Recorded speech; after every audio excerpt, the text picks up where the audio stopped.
एक ही घर के दो बहन भाइयों को बेदर्दी से कत्ल कर दिया गया और मामला किस तरह पेश आया। जब मैंने रस्सियाँ खोली तो उसमें थोड़ा सांस था। सफ़ियान आया, सफ़ियान नवाज़ आया, उसका जो बिनोई है वो आया, उसने आके हाथों पे किया, उसने रस्सियाँ वगैरह बांधी हैं और ये कहते-कहते उसके ना सांस खत्म हो गए। बहन की हालत बड़ी बुरी हुई थी क्योंकि उसकी सारी हड्डियाँ टूट चुकी थी और उसके गले पे ना दुपट्टे से रस्सी बांधी हुई थी वो उन्होंने। हमें धमकियाँ बहुत लगाते हैं, मेरी अम्मी को, भाई को, मुझे। क्या कहते हैं, किस किस्म की धमकी? वो धमकियाँ यही लगाते हैं कि अस्सलाम वालेकुम नाज़रीन, सोशल क्लिक से मैं हूं आपकी मेज़बान साइमा शहजाद। नाज़रीन, लाहौर के इलाके बिलालगंज में पेश आया इंतहाई अफसोसनाक वाक़या। एक ही घर के दो बहन भाइयों को, दो अफराद को बेदर्दी से कत्ल कर दिया गया और मामला किस तरह पेश आया कि एक खातून जिनकी शादी हुई अपनी पसंद से और जिस शख्स के साथ शादी हुई, जब पता चला कुछ अरसे बाद कि वो मंशियात फ़रोशी में मुलविस है और इस तरह की एक्टिविटीज़ में मुलविस है, तो उन्होंने अपने वालिदैन और बहन भाइयों को बताया और बहन भाइयों को बताने के बाद वो अपने वालिदैन के घर आ गईं और उस शख्स से छुटकारा लेना चाहा। लेकिन लड़ाई झगड़े के दौरान और इसी आलम के दौरान उस शख्स ने धमकियां लगाई और ना सिर्फ अपनी बीवी को नशे पर लगाया और बल्कि उनके घर वालों को भी धमकाता रहा और इस चीज़ पर बज़िद रहा कि मैं अपनी बीवी को नहीं छोड़ूंगा। और इनकी फैमिली हमारे साथ मौजूद है। आखिरकार वो दिन आया कि वालिदैन के घर में जो बच्ची रूठ कर बैठी हुई थी, मैके में ही आकर उसको बेदर्दी से ना सिर्फ मार दिया गया बल्कि उसके भाई को भी कत्ल कर दिया गया।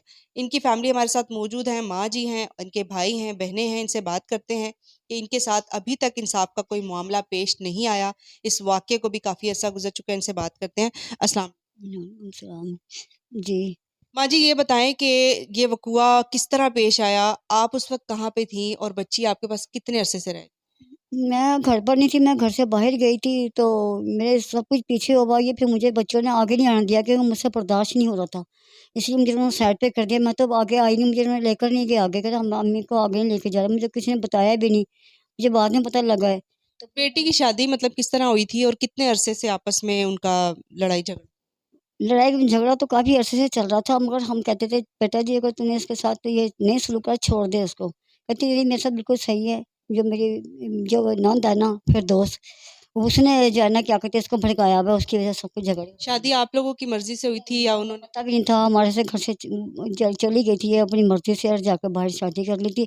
हमने इनको बहुत तलाश किया, बाद में पता लगा इसने शादी कर ली है। यानी कि आपको वो इंक्वायरी का, जाँच पड़ताल का मौका नहीं मिला? मौका नहीं मिला, हमें पता ही नहीं चला, हमने बहुत ढूँढा, हमें पता नहीं चला, काफ़ी दिनों के बाद पता लगा हमें कि इसने शादी कर ली है। तो आपको फिर कब पता चला कि ये मंशियात फ़रोशी में मुलविस है, जो आपका दामाद है वो इस तरह की हरकतें कर रहा है और दूसरा आपकी बेटी को भी इसने नशे पे लगा?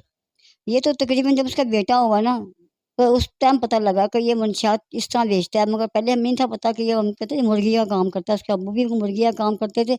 ज़्यादा पता उस टाइम लगा कि ये मंशियात का कारोबार करता है। तो आपकी बेटी ने आपको बताया? हाँ जी, हमारी बेटी ने बताया हमें, सब बहनों को बताया, सबको बताया कि ये मंशियात का कारोबार करता है। तो मैं क्या करूँ अब? मुझे तो पता चल लग गया, मैं छोड़ भी नहीं सकती, मेरा बच्चा है छोटा-सा, मैं क्या करूँ? उसपे बहुत एतमाद है, ये मेरा तो मियाँ बहुत अच्छा है, मुझे कुछ भी नहीं कहा, मगर उसी ने उसको उसको जान से मार दिया और इतने ज़्यादा निशानात उसके जिस्म पे तशद्दुद करके उसको मारा है। जिस्म को ब्लेड के निशान थे जिस्म के ऊपर। यानी कि जिस दिन ये वक़ूआ पेश आया उस दिन मारने से पहले काफ़ी उनकी आपस में बहस हुई होगी, तशद्दुद भी किया होगा? हाँ जी, वो फ़ोन पे पहले बात की, वो तो घर में तो चुप करके आया, घर में तो मोहल्ले में किसी को भी नहीं पता, वो चुप करके घर में आया और घर में आकर सब कुछ कर दिया। बेटी जो है वो आपके पास 4 महीने से रह रही थी, मतलब वो क्या चाहती थी, उसका क्या मतलब? वो कहती थी बस मैं अपना बच्चा ले लूँ, मेरा बच्चा इनके पास है, वो बच्चा नहीं दे रहे थे, वो बच्चे की वज़ह से मजबूर थी। अब बच्चे को भी उसने यदि इस लाइन पे लगा देते कि ये अपनी माँ को मामा ना कहे, आप्पी कहे, वो आप्पी कहता था उसको और जो उसका सफियान बाप था उसको मामू कहता था वो। ये लोग उन्होंने इतना करवाया, अब वो बच्चा इतना खौफ़ज़दा है कि वो हमारे पास आने के लिए भी तैयार नहीं है। तारीख पे लेके इसको आए थे, तो उसने बहुत कोशिश की कि मैं इनसे मिलूँ, तो उन्होंने इसको मिलने नहीं दिया, लेके एकदम से वो दूसरे रास्ते से लेके भाग गया इसको घर। जो भाई इनके उस वक़्त मौके पर मौजूद तो कोई भी नहीं था, लेकिन जब वो अपने भाई की बॉडी को रिसीव करने यानी कि जब घर पहुँचे, उन्होंने जिस हालत में अपने भाई को देखा और बहन की क्या हालत थी, किस तरह उनको पता चला, तो ये छोटे भाई उस वक़्त घर पे आए और इनसे पूछते हैं कि उस वक़्त किस हालत में थे वो? अस्सलाम वालेकुम। वालेकुम अस्सलाम। आपका क्या नाम है? हसनैन अली। हसनैन, ये बताएँ कि आप घर पे जब आए तो आपके भाई को चूँकि रस्सियों से बाँधा हुआ था, तो क्या हालत थी उनकी? उन्होंने आपसे कोई बात की? जब मैंने रस्सियाँ खोली तो उसमें थोड़ा सांस था, थोड़ी उसने बात की है मेरे से कि सफ़ियान ऐसे-ऐसे आया है और उसके साथ उसका बिनोई है अफ़ज़ल बशीर। तो उसने मेरे से लड़ाई की है, हाथापाई की है, बहस की है। तो मुझे ये था कि अभी उसमें साँस है, वो बेहोशी, थोड़ी बेहोशी की हालत है, तो मैं उठा के इसको बाहर तक लेके आया। मैंने बाहर किसी अननोन पर्सन से मैंने कॉल की है। तो मैंने कॉल करके ना अपने कज़न को, असद को बुलाया है। मैं वहाँ से सीएनजी रिक्शा करवाया है और गली के बाहर से ना उसको सीएनजी में बिठा के ना ले गए हैं। रास्ते में उसने यही कहा है कि बस मुझे ना सफ़ियान नवाज़ आया, उसका जो बिनोई है वो आया, उसने आके हाथों-पाई किया, उसने रस्सियाँ वगैरह बाँधी हैं और ये कहते-कहते उसके ना साँस खत्म हो गए। तो मुझे ये था कि वो सिर्फ़ बेहोश हुआ है, तो जब मैं लेके गया मेयो हॉस्पिटल, तो उन्होंने वहाँ पे उसको डेड डिक्लेयर कर दिया था। उसके बाद मैंने अपने भाई को फ़ोन किया है, ज़ुल्फ़िकार अली को। मैंने उसको बताया कि ऐसे-ऐसे जो है मोहम्मद अली, वो उसकी डेथ हो गई है।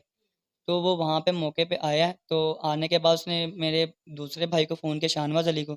तो उसने पुलिस वालों को फ़ोन किया है, आगे से पुलिस वाले आए हैं, उन्होंने आके हमारे से घर की चाबियाँ ली हैं और कहा कि हमें घर की चेकिंग करवाओ। हमारे घर की असल में 3 पोर्शन है। तो पुलिस वालों ने पहला पोर्शन चेक किया जिसमें मेरे भाई की डेड बॉडी पड़ी थी और वही पोर्शन चेक करके ही वापस चले गए हैं। तो मैंने उनको कहा कि ऊपर भी चेक कर लें, उन्होंने कहा कोई ज़रूरत नहीं है, बस ठीक है, यहीं से चलो वापस। वो हमें हॉस्पिटल लेके चले गए, वहाँ से उन्होंने हम तीनों भाइयों को लेके चले गए पुलिस स्टेशन दाता दरबार में। उसके बाद हमने कहा कि सर आप जाके चेक कर लें, कोई निकल आए, कोई क्लू निकला है, तो उन्होंने कहा नहीं, कोई ज़रूरत नहीं है। तो उसके बाद वो बस यही कहते रहे कि एफआईआर करवा लो, एफआईआर करवा लो, नहीं तो ऐसे हो जाएगा, वैसे हो जाएगा, तुम्हारा कसूर है। फिर उसने मुझे पकड़ लिया कि तूने कत्ल किया है, कितने जने थे तेरे साथ, तूने किस तरह कत्ल किया है। यानी पुलिस वालों ने आपको प्रेशराइज़ करना शुरू कर दिया। बारी-बारी सारे पुलिस वाले आ रहे थे वहाँ पे, एसएचओ भी था, एएसआई भी था, सब इंस्पेक्टर भी था बूटा, बस उसका नाम याद है, बाकी ज़्यादा नहीं याद। तो उन्होंने जा आके ना बार-बार टॉर्चर किया मुझे कि कितने जने थे तेरे साथ, तूने किस तरह कत्ल किया है, तूने ही कत्ल किया है, और मुझे मारने की भी कोशिश की है। फिर उसके बाद हमने सारी रात हमने पुलिस स्टेशन में गुज़ारी है। उसके बाद अगले दिन जब सुबह 5 बजे पीएसएफ वाले आए हैं इंक्वायरी के लिए, तो उन्होंने भी ऊपर जाके चेक नहीं किया। तो फिर मैंने उनको कहा कि सर जी ऊपर चेक कर लें, ऊपर पोर्शन में 2 पोर्शन है ऊपर, तो क्या पता ऊपर कुछ मिल जाए। जब वो ऊपर जाकर उन्होंने रूम खोला तो मेरी सिस्टर की डेड बॉडी पड़ी थी।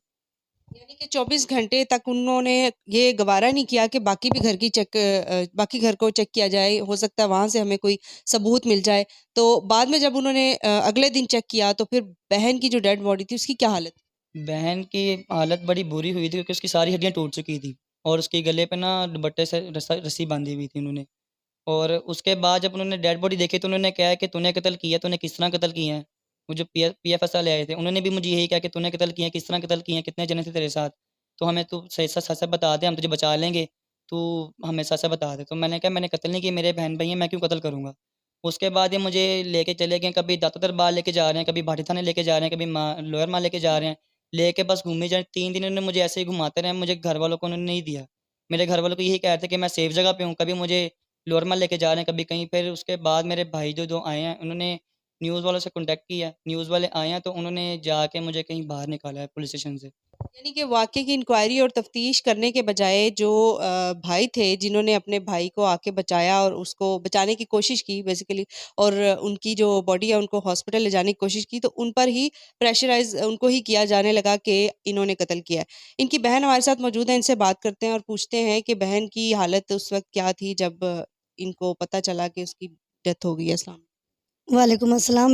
हमने जब हमें पता चला ना तो इंक्वायरी के लिए अंदर रूम में थे, हम बाहर ही खड़े हुए थे। तो उन्होंने यही कहा कि जी एम्बुलेंस लेकर आओ, और ऊपर मैंने कहा क्या बात है? मैंने कहा शायद 3 दिन हो गए मेरे भाई को, तो इसलिए उसकी तबीयत ख़राब हुई है। उन्होंने कहा नहीं जी, ऊपर एक डेड बॉडी पड़ी हुई है तो उसको उठाना है। तो हमें बस एम्बुलेंस में दिखाया, तो उसके बाद फिर उसको ले आए। आपने भाई की तस्वीर पकड़ी हुई है, भाई की क्या उम्र थी, क्या करते थे? मेरा भाई गत्ते के कारखाने में काम करता था और तकरीबन 28 साल एज थी उसकी। उस वक़्त बदकिस्मती से ये घर पर मौजूद थे इसलिए? जी, घर थे। उस दिन काम पे नहीं गया था। तो उन्होंने जब हमला किया, उनको पता था कि घर में अकेले हैं, शायद उन्होंने जायज़ा लिया, गली में चक्कर लगा रहे थे, उन्होंने देखा कि घर कोई भी नहीं है, फिर उन्होंने ये काम किया। आप क्या कहना? मैं यही कहना चाहूँगी कि जो सफ़ियान है मेरा बहनोई, उसने खुद जुर्म कबूल भी किया है कि मैंने मारा है। और जो रिपोर्ट्स है वो उसके अफ़ज़ल भतीजा उसका है बहनोई उनका, उसके कोई रिपोर्ट्स उन्होंने क्लियर नहीं की, वो सामने लेके भी नहीं आ रहे, उसको रिहा कर दिया है। लिहाज़ा वो हमें धमकियाँ बहुत लगाते हैं, मेरी अम्मी को, भाई को, मुझे। क्या कहते हैं, किस किस्म की धमकी? वो धमकियाँ यही लगाते हैं कि केस छोड़ दो और पैसे लगाते जाओ, कब तक लगाओगे, ख़त्म होंगे, तो हमने तो छूटना ही छूटना है। तो अब इशू यही है कि अगर हमारे घर में किसी को भी कुछ होता है, मेरी अम्मी को, मेरे भाइयों को, किसी को भी, हमारे किसी बच्चे को भी, इसके कसूरवार वो किसी हैं। को कोई भी नुकसान होता है, किसी को भी जानी नुकसान होता है तो उसके ये ज़िम्मेदार हैं सुफ़ियान नवाज़ और अफ़ज़ल बशीर और आला अदलिया, ये ज़िम्मेदार हैं क्योंकि ये फ़ैसला नहीं सुना रहे। तकरीबन कितना अरसा हो गया आपको इंसाफ के लिए दरवाजे कानून के खटखटाते? 1 साल 1 माह गुज़र गया है, हम चक्कर लगा-लगा कर तंग आ गए हैं, लेकिन ना तो अदलिया को फ़ैसला करती है और ना ही जो है ना कोई पुलिस वाला साथ देता है और नताइज किस्म की जो है ना धमकियाँ आती हैं, कभी सिस्टर को कॉल आती है, कभी भाई को आती है, कभी मुझे आती है। यानी कि आप लोगों को ये इसलिए ज़दोकोब किया जाता है कि आप सुलह कर लें या आप जो है वो केस से पीछे हट जाएँ? जी, केस से पीछे हट बेसिकली जाएँ उनका इसीलिए। इश्यू यही है कि हम केस से पीछे हट जाएँ, लेकिन हम केस से पीछे नहीं हट सकते। अगर आज हमने इनको माफ़ कर दिया, कल किसी और बेगुनाह की जान जा सकती है। लेकिन अगर हमारे में से किसी को भी कोई नुकसान होता है, तो ये दोनों मुजरिम ज़िम्मेदार हैं, आला अदलिया ज़िम्मेदार है। हमें इंसाफ़ चाहिए, इंसाफ़ के अलावा हमें और कुछ नहीं चाहिए। माँ जी, आप कुछ कहना चाहें? बस बेटा मैं यही कहना चाहती हूँ कि हमें अपनी जान का ख़तरा है, धमकियाँ लगाते हैं बहुत ज़्यादा हमें। कुछ हम अगर हमें अगर हो गया है तो फिर ये खुद ही ज़िम्मेदार है, हम बहुत परेशान हैं इसलिए। कभी किसी का फ़ोन आता है, कभी किसी का फ़ोन आता है, तो हम वही इसी चीज़ के लिए परेशान हैं बहुत ज़्यादा, कि हमारे साथ इंसाफ़ होना जी, चाहिए हमारा बस। मोहसिन नकवी साहब जो हैं, उनसे गुज़ारिश है कि हम जो है हमें इंसाफ़ चाहिए। तो हम बहुत जो है ना शुक्रगुज़ार होंगे अगर मोहसिन नकवी साहब हमारा इस केस में साथ देंगे, हमारे जो है ना हमारी हेल्प करेंगे।